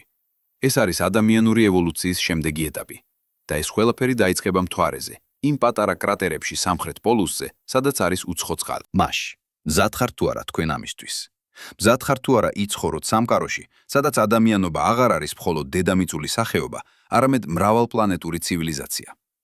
მზად ხართ თუ არა იმისთვის, რომ თქვენი შვილიშვილების შვილიშვილებმა შესაძლოა დაიბადონ მთვარეზე ან მარსზე, ან კიდევ უფრო შორს. ეს არის არათუ ფანტასტიკა. ეს არის გარდაუვალობა, თუ ჩვენ გვინდა, რომ ადამიანობამ გადარჩეს გრძელვადიან პერსპექტივაში. დედამიწა, როგორც უკვე ვთქვით, არ იქნება სამუდამო საცხოვრებელი. მზე ერთ დღეს გადაიქცევა წითელ გიგანტად და გაანადგურებს შიდა პლანეტებს. მაგრამ კიდევ უფრო რეალურად, ჩვენ შეგვიძლია განვადგურდეთ საკუთარი ხელით, ეკოლოგიური კოლაფსით, ბირთვული ომით, ასტეროიდის დარტყმით, ან რომელიმე სხვა კატასტროფით, რომელზეც ჯერ არც კი გვიფიქრია. მაგრამ თუ ჩვენ ვართ მრავალ ადგილზე, მაშინ არც ერთი კატასტროფა ერთ პლანეტაზე ვერ გაანადგურებს მთელს სახეობას. ეს არის შენახვის სტრატეგია, ბიოლოგიური დაზღვევა. და მთვარის უცხო წყალი არის პირველი ნაბიჯი ამ სტრატეგიის განხორციელებაში. მოდით ჩავბრუნდეთ იმ ძირითად კითხვაზე, საიდანაც დავიწყეთ. მთვარის წყალი შეიცავს რაღაცას, რაც დედამიწაზე არ არსებობს. რას ნიშნავს ეს? პირველ რიგში ეს ნიშნავს, რომ მთვარე არ არის უბრალოდ დედამიწის თანამგზავრი. ის არის დამოუკიდებელი სამყარო თავისი ისტორიით, რომელიც მოიცავს ეპიზოდებს, რომლებიც არ ხდებოდა დედამიწაზე. ეს ნიშნავს, რომ როდესაც ჩვენ ვსწავლობთ მთვარეს, ჩვენ ვსწავლობთ არა მხოლოდ ჩვენს სატელიტს, არამედ მთელ მზის სისტემას, თუ როგორ ფუნქციონირებდა ის მილიარდობით წლების წინ, საიდან მოდიოდნენ კომეტები, როგორ ვრცელდებოდა წყალი და სიცოცხლის ინგრედიენტები. მეორეც ეს ნიშნავს, რომ ჩვენ ადამიანები არ ვართ იზოლირებული სახეობა ერთ პლანეტაზე. ჩვენი ატომები მოვიდა ვარსკვლავებიდან, ჩვენი წყალი მოვიდა კომეტებიდან, ჩვენი ორგანული მოლეკულები შესაძლოა მოვიდა ასტეროიდებიდან. ჩვენ ვართ კოსმოსური არსებები, დროებით მცხოვრები დედამიწაზე, მაგრამ ჩვენი ნამდვილი წარმომავლობა და ნამდვილი მომავალი არის ვარსკვლავებში. მესამე, ეს ნიშნავს, რომ სიცოცხლე შესაძლოა არ არის იშვიათი შემთხვევა. თუ წყალი და ორგანული მოლეკულები არიან ყველგან კოსმოსში და თუ ისინი მუდმივად მოძრაობენ პლანეტიდან პლანეტაზე, მაშინ სიცოცხლე შესაძლოა არის უბიკვიტური, გავრცელებული ყველგან, სადაც პირობებია შესაბამისი. ჩვენ შეიძლება არ ვიყოთ მარტო, და თუ ჩვენ არ ვართ მარტო, მაშინ ჩვენი პასუხისმგებლობა არის არა მხოლოდ ჩვენი სახეობის გადარჩენა, არამედ ჩვენი გაგების გაფართოება იმისა, თუ რა არის სიცოცხლე და სად შეიძლება იყოს ის. და ბოლოს ეს ნიშნავს, რომ ადამიანობის მომავალი არ შემოიფარგლება დედამიწით. ჩვენ უკვე ვიწყებთ გადაბიჯებას სხვა სამყაროებზე. მთვარე იქნება პირველი, მარსი იქნება მეორე და შემდეგ ვინ იცის? შესაძლოა ევროპა, სადაც ჩვენ ვიღებთ ოკეანის ნიმუშებს. შესაძლოა ტიტანი, სადაც ჩვენ ვიკლოთ მეთანის ტბებს, სვლევთ მეთანის ტბებს. შესაძლოა კიდევ უფრო შორეული ადგილები, ეგზოპლანეტები გარეთ ჩვენი მზის სისტემისა, რომლებიც შესაძლოა მოიცავენ თავიანთ სიცოცხლეს. ყოველი ამ ნაბიჯისთვის ჩვენ ვიყენებთ გაკვეთილებს, რომლებსაც ვსწავლობთ მთვარიდან. ყოველი ნიმუში, რომელსაც ამოვიღებთ მთვარის სამხრეთ პოლუსის კრატერებიდან, იძლევა ახალ ინფორმაციას, ახალ შესაძლებლობებს, ახალ კითხვებს და ყოველი პასუხი, რომელსაც ვპოულობთ, გვიახლოვებს კიდევ ერთი ნაბიჯით იმ საბოლოო მიზნისკენ, გაგების, არიან თუ არა სხვებიც მსგავსებით ჩვენ სადმე იქ გარეთ. მაშ, რა თქვენი პასუხია ამ კითხვაზე? ვართ თუ არა ჩვენ მარტო სამყაროში? ან უფრო კონკრეტულად, მზად ხართ თუ არა იმ პასუხისთვის, რომელსაც ჩვენ შესაძლოა ვიპოვოთ მომდევნო 10 წლეულებში? როგორც ჩემთვის, მე მჯერა, რომ ჩვენ ვართ არა მარტო. მე მჯერა, რომ სამყარო სავსეა სიცოცხლით, გონებით, შესაძლოა ცნობიერებით. და მე მჯერა, რომ მთვარის უცხო წყალი არის პირველი მინიშნება ამისა. პატარა ნიშანი, რომელიც გვეუბნება, რომ ჩვენ ვართ ნაწილი რაღაც უფრო დიდისა, რაღაც, რაც ვრცელდება მთელ galaktikაზე და შესაძლოა მთელ სამყაროზე. და ეს არ არის მხოლოდ პოეტური ხედვა. ეს არის სამეცნიერო ჰიპოთეზა, რომელსაც ჩვენ შეგვიძლია შევამოწმოთ. ყოველი ახალი მისიით, ყოველი ახალი აღმოჩენით, ჩვენ მივდივართ უფრო ახლოს პასუხთან. და როდესაც საბოლოოდ ვიპოვით ამ პასუხს, ან ეს იქნება დიახ, ჩვენ არ ვართ მარტო, ან დიახ, როგორც ჩანს, ჩვენ ვართ უნიკალური, ეს შეცვლის ყველაფერს. ყველაფერს. ჩვენს თვითშემეცნებას, ჩვენს ფილოსოფიას, ჩვენს მომავალს. მთვარის უცხო წყალი არის მხოლოდ ერთი ნაწილი ამ თავსატეხში, მაგრამ ეს მნიშვნელოვანი ნაწილია. ეს არის გასაღები, რომელიც გხსნის კარს გაგებისკენ. და ახლა ჩვენ ვდგავართ იმ კარის ზვარზე, მზად ვგადადგათ და ვნახოთ, რა არის მის მიღმა. მზად ხართ თუ არა თქვენ ამ მოგზაურობისთვის?